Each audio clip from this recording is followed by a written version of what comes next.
एक समय की बात है, एक छोटे से गांव में एक गरीब परिवार रहता था। परिवार में माता पिता और उनके दो बच्चे थे, रामू और सीता।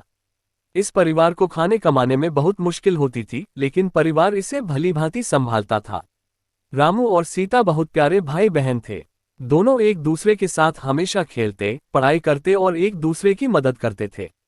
वे संकट में होने पर भी एक दूसरे के साथ मिलकर खुशी मनाते थे। एक दिन गांव में खुशियों का वातावरण था।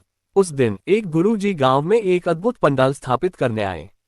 उन्होंने आशीर्वाद दिया कि जो भी व्यक्ति उस गुरुकुल में मन लगाकर पढ़ाई करेगा, वह जीवन में सफलता प्राप्त करेगा। रामू और सीता को यह सुनकर बहुत हर्ष हुआ। वे शीघ्र ही गुरुजी के पास जाकर अपने भाग्य को सुंदर बनाने की कठिनाइयों को नजरअंदाज करने का फैसला किया। अगले दिन वे गुरुकुल पहुंचे और गुरुजी से आशीर्वाद मांगे। गुरुजी ने उनका स्वागत किया और उन्हें शिक्षा का महत्व समझाया। रामू और सीता गुरुजी के उपदेशों को ध्यान से सुनते और उन्हें पालन करते थे। समय बीत गया और रामू और सीता ने गुरुजी के द्वारा दिए गए ज्ञान का अच्छी तरह से लाभ उठाया। वे अपनी पढ़ाई पूरी ईमानदारी से करते और नवीनतम ज्ञान को प्राप्त करते रहते थे। एक दिन गुरुजी ने उन्हें दो मुर्गियों की स्वर्णिम दल को आगे भेजने के लिए चुना। ये दल उन दिनों में बहुत प्रतिष्ठित था और किसी व्यक्ति के लिए इसे प्राप्त करना बड़ी बात थी। रामू और सीता ने गुरुजी के आदेशों को मानते हुए काफी मेहनत की और स्वर्णिम दल को प्राप्त कर लिया।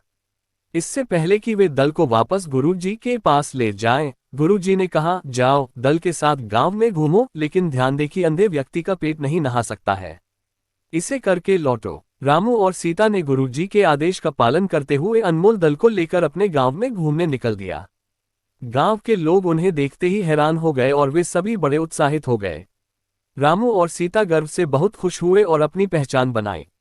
परिवार वापस गुरुजी के पास लौट आया और वे दल और गुरुजी के समक्ष रखकर खुशी से यह समाचार दिया कि वह अपने आदेशों का पालन कर आए हैं।